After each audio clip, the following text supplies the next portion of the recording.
Bienvenue à tous sur la RTVC, c'est l'heure du Koumé News.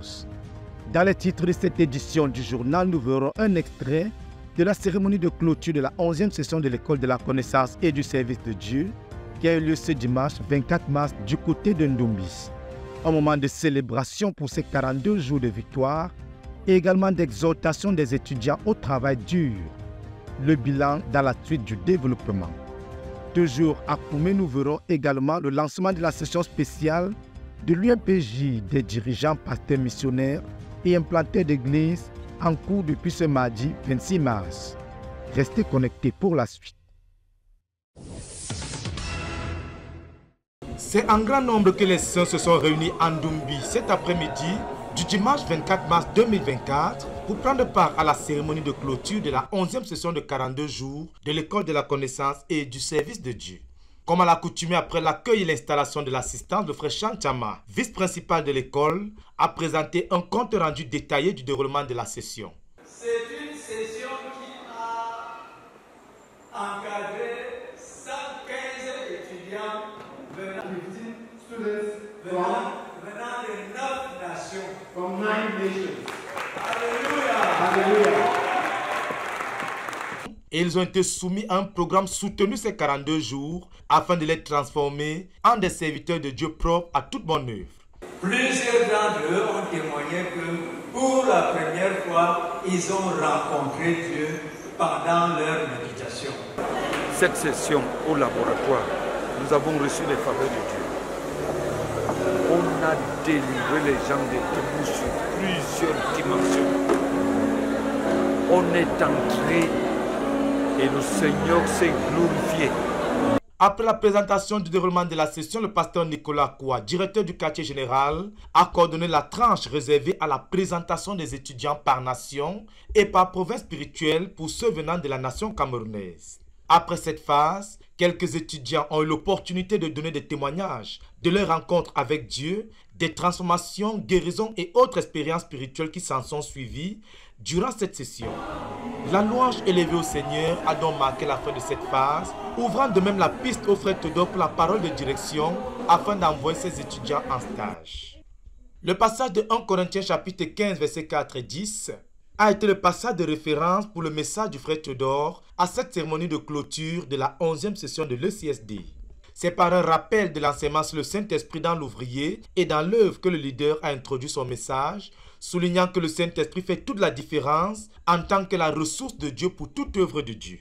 Tirant instruction du témoignage de l'apôtre Paul, le frère Théodore s'adressant aux étudiants a expliqué que le plus grand don spirituel, c'est le travail dur.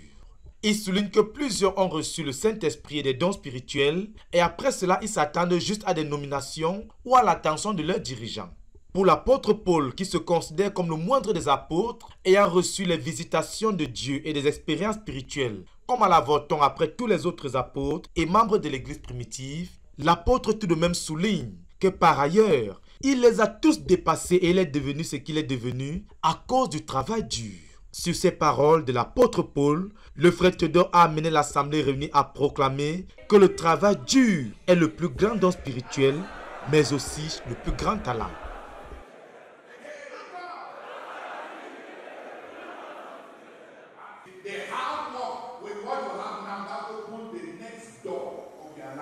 Au leader d'exhorter les étudiants sur le fait qu'après avoir eu toutes ces expériences spirituelles, incluant une apparition du Seigneur Jésus-Christ, ses visions, la clarification de l'appel de Dieu, l'apôtre Paul s'était servi de ses expériences spirituelles et de son appel par le travail dur. Il n'avait donc pas reçu la grâce de Dieu en vain, a expliqué le leader, mais il s'en est servi par le travail dur. Sur ce, le leader a conduit l'assistance à remercier le Seigneur pour le secret de la vie de l'apôtre Paul, car bien qu'étant le moindre de tous les apôtres, selon son témoignage, il a néanmoins dépassé tous ses prédécesseurs en ce qu'il s'est servi de ce que Dieu lui a donné par le travail dur. Si tu es ordinaire, and everything you do keeps you down there at the bottom of the ladder, et tout ce que tu fais te garde là-bas, au bas de l'échelle, you are not unlucky. ce n'est pas que tu es malchanceux, You don't work hard. c'est que tu ne travailles pas du tout. Laziness is the worst curse. La paresse, c'est la pire des malédictions. Poursuivant dans le passage de 2 Corinthiens chapitre 6, le verset 1, le leader a insisté sur le fait que l'apôtre Paul s'est servi de la grâce de Dieu pour travailler dur. Dans notre contexte, Dieu a déversé sa grâce sur nous lors de la dernière Pentecôte. C'est donc à nous de donner de la valeur à ce que Dieu nous a donné. Le leader a sur ses paroles exhorté chaque étudiant à travailler dur de retour de cette session car il faut que toutes les expériences spirituelles produisent quelque chose et cela au travers du travail dur. Et parlant de l'excellence du travail dur, le frère Théodore a souligné qu'il y a plusieurs facteurs de promotion. Mais le travail dur est le plus grand promoteur qui soit. Prenant l'exemple sur Jéroboam dans la Bible, l'orateur a expliqué qu'il avait travaillé tellement dur que le roi Salomon l'a remarqué. Il n'avait pas besoin de parents ou de connexion avec des hauts placés dans le gouvernement. Son CV était simplement le travail dur, expliqua l'orateur. Ainsi, la paresse est la pire des malédictions, mais le travail dur est le plus grand promoteur, insista le leader. Et personne ne peut ôter à quiconque cette chance-là, car la chance, c'est le travail dur, insista le frère Théodore, qui a ajouté que ceux qui travaillent dur finissent par être chanceux. Aux étudiants, le frère Théodore a insisté sur la recommandation au travail dur, car c'est cela qui ouvrira pour eux la prochaine porte. C'est par quelques leçons de vie que le leader a conclu ses propos. Il a expliqué que ce sont les mains intelligentes qui promeuvent les gens. Et la Bible dit, en parlant de Saül, qu'après qu'il fut un roi, le prophète Samuel lui dit « Tout ce que tes mains trouvent à faire, fais-le ». À chacun donc, la recommandation a été faite de trouver quelque chose à faire de retour de la session. Finalement, le frère Théodore a proclamé que nous envoyons de cette session des travailleurs et non des rêveurs. C'est sur ces paroles que la cérémonie a été clôturée et les prières des saints se sont élevées vers le trône afin que ces paroles soient obéies et que chaque étudiant travaille dur de retour de cette session.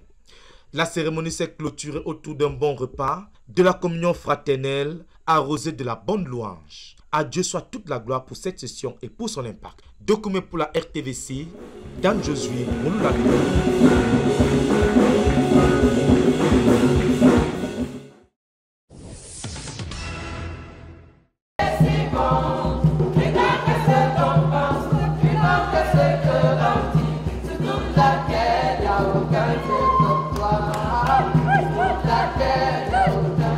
L'Université mondiale de la prière et du jeûne est une institution chrétienne qui est le débordement de la vie de prière et du ministère des prières du professeur Zacharias Tanefomoun, leader fondateur de la communauté missionnaire chrétienne internationale. Le but de l'UMPJ est de produire 10 000 ministres distincts de prière pour la conquête du monde pour Christ et de faire disciples 1 million de personnes à travers le monde d'ici 2065 et de prier selon les disciplines pratiquées par le frère Zach. Quelle est sa mission?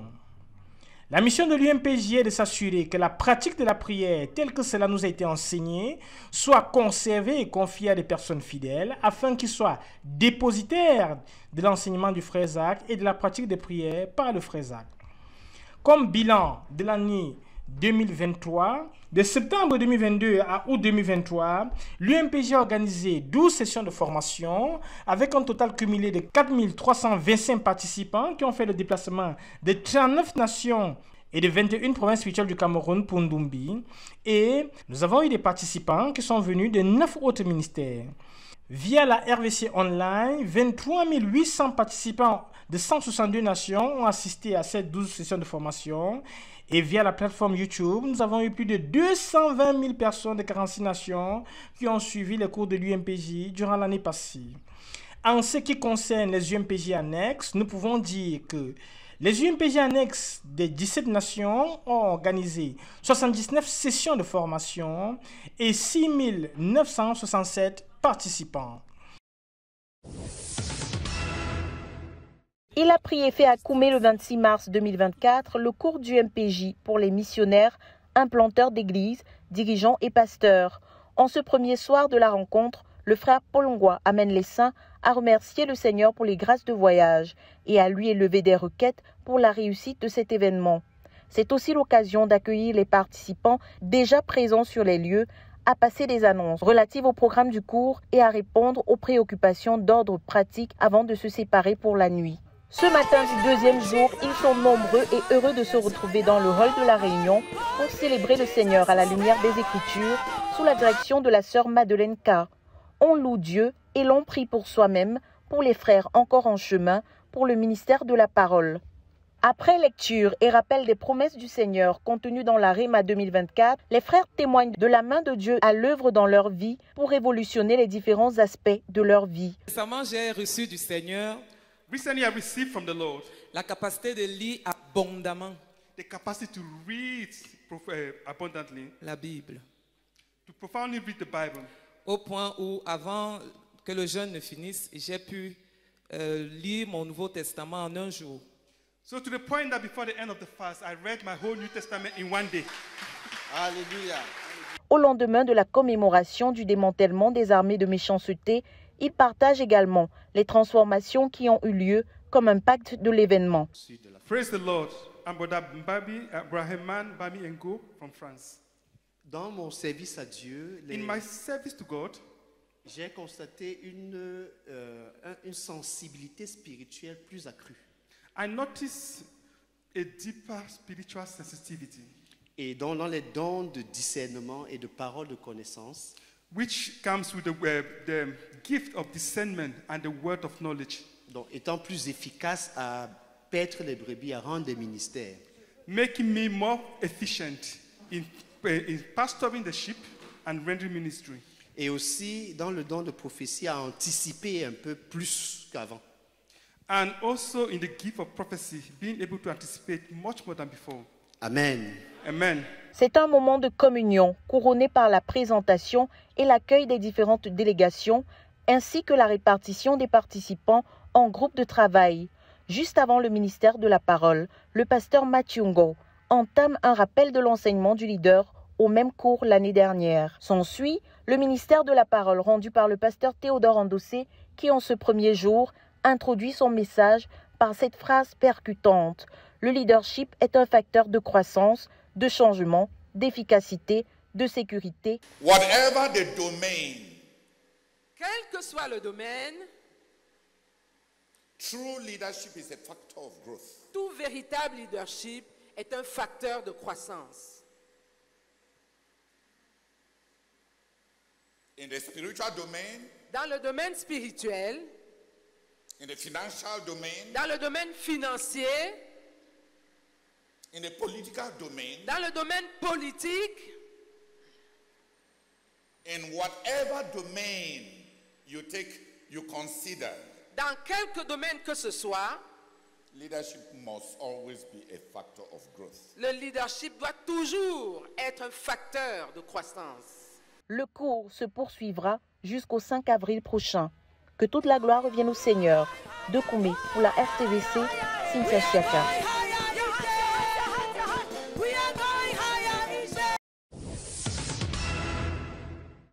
Et mes attentes, c'est je suis un homme de paix, j'aime la paix, j'aime partager, j'aime quand il y a l'harmonie. Et j'attends le secours parce que déjà au niveau de ma localité, nous avons eu beaucoup de secousses. Et mon attente, c'est de me ressourcer et de rentrer avec une nouvelle énergie et qu'au niveau de ma localité, la paix puisse s'installer particulièrement dans ma vie de Manaï. Merci. Privilège d'être à ce cours de l'UMPJ. Je confesse que c'est une victoire de ta part, Seigneur. Et je sois ici à ce jour. Je voudrais également te remercier. Après les actions de grâce personnelles, le frère Théodore Andossé a immédiatement plongé son auditoire dans son fardeau pour ce jour. Rappelant les enseignements du cours passé, le leader a relevé que le leadership est un facteur de croissance. Et quel que soit le domaine, qu'il soit financier, économique, familial, politique, dans quelque domaine que ce soit, tout leadership est un facteur de croissance. C'est donc par ces vérités que le frère Théodore a introduit le ministère de la parole à ce cours. Il a poursuivi avec une série de pensées révolutionnaires sur le leadership, à savoir que même au niveau familial, les choses vont grandir entre les mains d'un homme qui a du leadership. Quand un dirigeant émerge et entre en scène, les choses changent, les choses grandissent, les choses marchent, souligna-t-il. Le leadership est un facteur de changement, un facteur de croissance et d'efficacité, a proclamé le leader qui a souligné que c'est toujours ainsi. Prenant l'exemple de Joseph à son arrivée en Égypte dans la maison de Potiphar, Une fois qu'il est entré en scène, les choses ont changé. Les affaires de son maître ont commencé à prospérer. Il a fait marcher les choses. La richesse de son maître a augmenté et Potiphar est devenu plus efficace. Même si l'on a reçu toutes les nominations et la position et que notre église stagne, expliqua le leader, il se pourrait qu'on n'ait pas de leadership. Bien plus encore, il se pourrait qu'on ne soit pas le dirigeant de cette église. C'est donc par une série d'exemples bibliques que le leader a souligné et démontré le fait que le leadership est un facteur de croissance, de changement et d'efficacité. Poursuivant avec le modèle de l'église primitive tiré des Actes chapitre 6, le verset 5 à 7 et des Actes chapitre 11, 22 à 24, le leader a continué à montrer que l'émergence et l'entrée en scène de nouveaux dirigeants a provoqué la croissance et des avancées majeures dans l'œuvre. Au leader de mettre en garde les dirigeants présents contre les excuses données au lieu de faire du travail. Les excuses équivalent à la démission, a expliqué le leader. Dès que tu présentes une excuse, tu as démissionné. Tu as reconnu que tu n'es pas apte à faire. Est-ce qu'il y a des difficultés? C'est ça qu'on t'a demandé.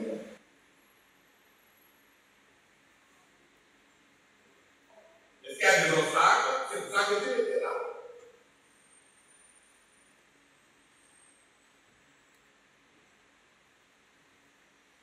Est-ce qu'il y a une crise économique? C'est justement parce qu'il y a toutes ces difficultés qu'on t'a demandé comme dirigeant pour que tu apportes quelque chose. Si le manque d'argent, les difficultés, les ennemis, la présence des ennemis, ceux qui détruisent ton œuvre à partir de l'intérieur et à partir de l'extérieur, si tout ça constitue des excuses valables, pourquoi tu n'as pas grandi? Qui a alors le pouvoir?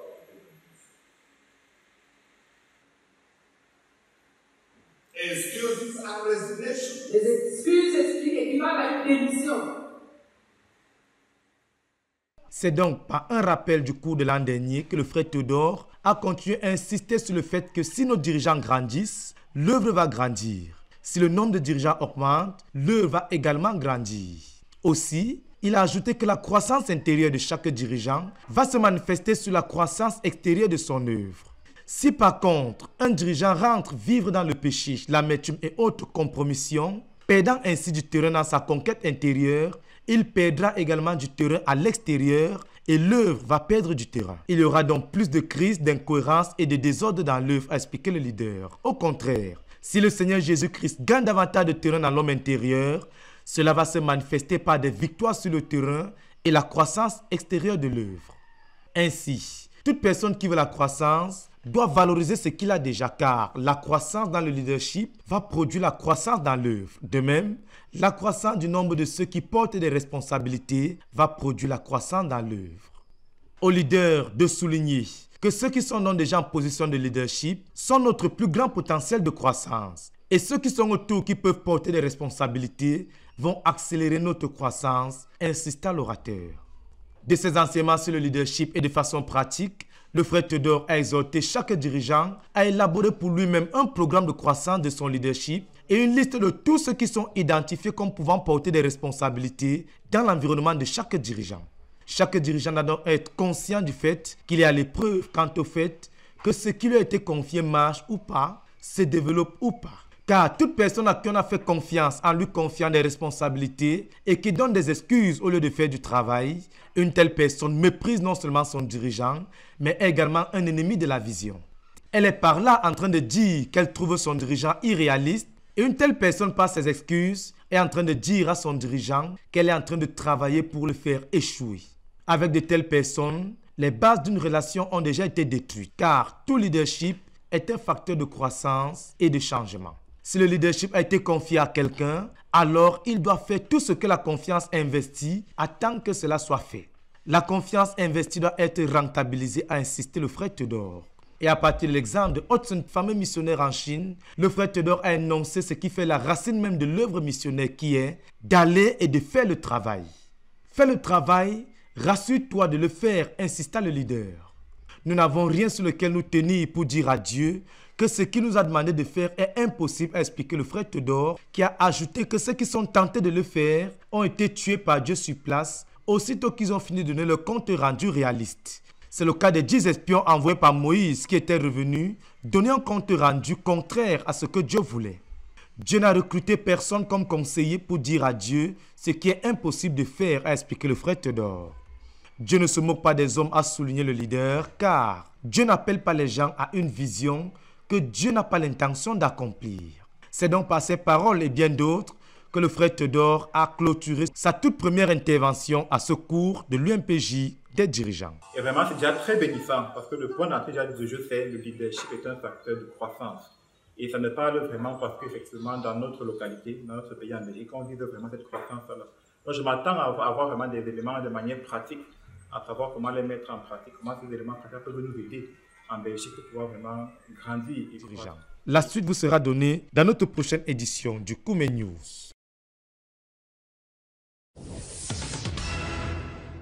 Tout près de la bibliothèque pour la conquête du monde, non loin de la maison du bibliothécaire, se dresse fièrement le restaurant Délices qui a récemment ouvert ses portes à la grande joie de ceux qui sont venus se régaler en ce jour d'ouverture. Le menu, haut en couleur, propose toutes sortes de bons plats, des recettes traditionnelles telles que le hérou ou le ndolé, des plats occidentaux tels que du beefsteak ou des émincés de bœuf, en passant par des spécialités qui mettent tout le monde d'accord comme le poisson ou le poulet braisé. Il y a un peu de tout. Des sodas, des jus naturels et des crèmes glacées que les tout-petits apprécient particulièrement.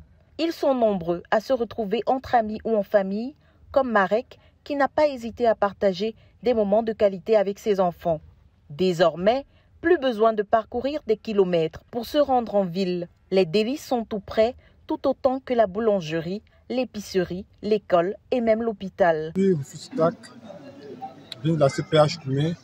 Je suis là aujourd'hui pour l'inauguration du restaurant Les Délices. Et je suis très content d'être là. Je me suis offert une glace et cette glace est très bonne. Donc c'est le miel du miel. Que toute la gloire revienne au Seigneur. De Koumé pour la RTVC, Cynthia Siaka. Dans notre Euro-Tchad, le mois de mars a été marqué par la tenue de plusieurs sessions organisées par l'UMPJ annexe du Tchad. Du jeudi 7 au dimanche 10 mars, la deuxième édition du cours spécial des enfants profil a eu lieu en N'Djamena. Au programme chaque matin dès 4 heures, les enfants étaient debout pour leur rencontre dynamique quotidienne avec Dieu et la prière seule. De 7h à 9h, c'était la louange et la lecture biblique. L'enseignement portait sur comment être profil de la lecture biblique et de la mémorisation biblique. Les enfants, pour cette occasion, travaillaient 2 à 2 pour partager les uns aux autres ce que chacun avait reçu dans les passages lus.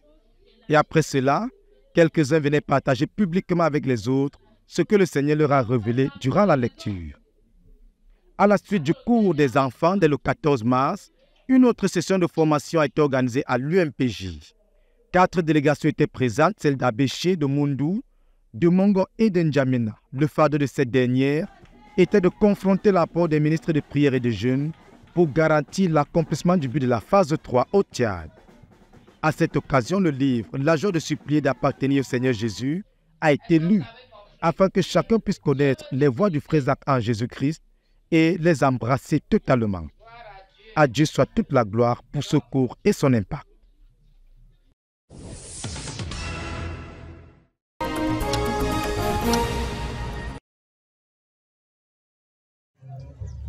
Après la mini-convention tenue à Lomé, le dirigeant national de la CMCI Bénin nous a rassemblés tous, jeunes, vaillants et forts, pour pouvoir nous donner les orientations nouvelles pour l'année 2024 jusqu'à l'année 2030. Cette orientation cette année, c'est pour savoir si nous sommes prêts à prendre la relève, être des ministres de relais. À cette rencontre, nous avons pu orienter chaque jeune dans le domaine de la sanctification, dans le domaine de la décision, dans le domaine de l'engagement et dans le domaine de la conviction. Le leader national de la CMCI Bénin, le pasteur Koumambe Koussou, a invité chaque jeune à savoir quel est l'appel de Dieu sur sa vie et servir dans cet appel d'abord en étant un jeune saint, en étant un jeune consacré, en étant un jeune qui est prêt à servir derrière les anciens, en étant un jeune qui est prêt à être au service de l'homme avant d'être au service de Dieu. Les anciens qui étaient présents à la rencontre ont exhorté chaque jeune à ce qu'ils soient des jeunes forts, des jeunes vaillants en donnant leur exemple et leur témoignage. Nous avons été richement bénis par les orientations que nous a données le leader national de la CMCI Bénin. Autre chose Ndevo. que je vais aussi dire, Quand quand vous écoutez un message de ce genre, ne ne transposez pas ça sur les autres. Parle de toi-même. Si à quelque chose à faire, fais ça. Lève-toi. Ne dis pas les autres. Toi, lève-toi. Ne condamne personne. Condamne toi-même et lève-toi. Et contamine les autres à faire comme toi. Nous bénissons le Seigneur de ce qui nous a permis d'être tous rassemblés depuis l'Ouémé, le plateau, l'Atlantique et le littoral, afin de pouvoir être consacrés désormais et de renouveler notre engagement à l'appel et au service de Dieu. Je suis la sœur Dorcas Solevo de la CMCI.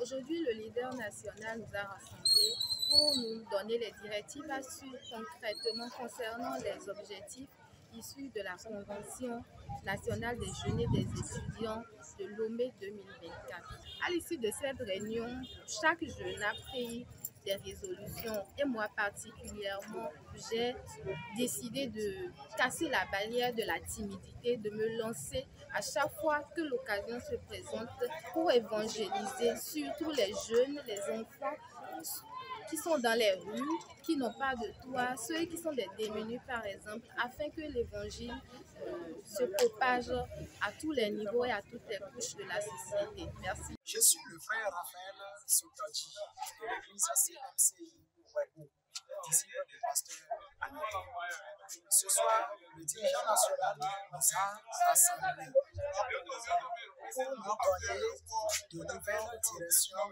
à suivre pour l'accomplissement du but de notre ministère.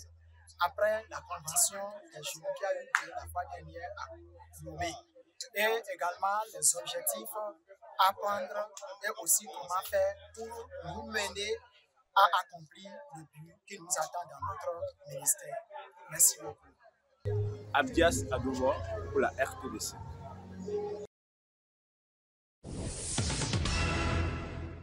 C'est la dernière ligne droite de la croisade de 40 jours de jeûne et de prière pour les dirigeants ici à la CMCI Côte d'Ivoire.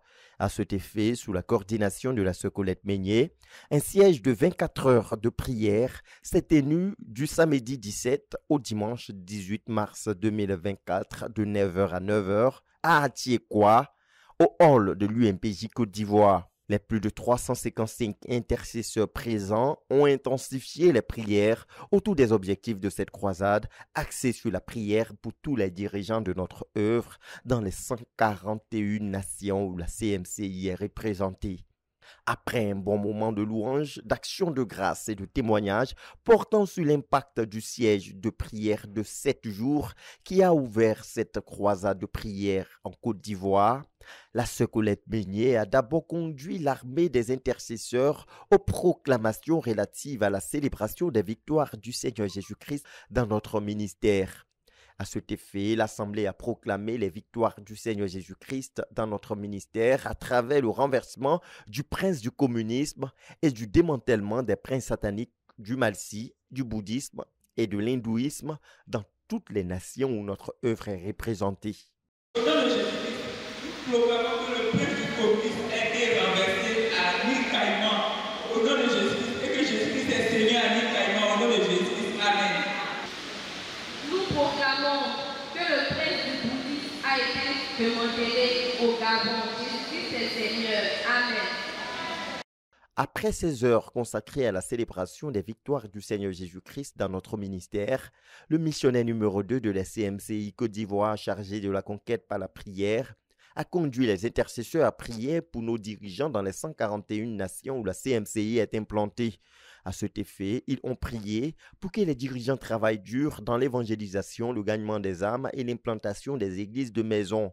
Ils ont poursuivi en priant pour que les dirigeants dans notre œuvre à travers le monde, travaille dur dans la formation des disciples et des faiseurs de disciples pour Jésus, dans la formation d'une nouvelle génération de dirigeants et dans la coopération avec Dieu pour le réveil qu'il a promis pour chaque saint de la CMCI, conformément aux prophéties de Berthois, de Beijing et de Brazzaville.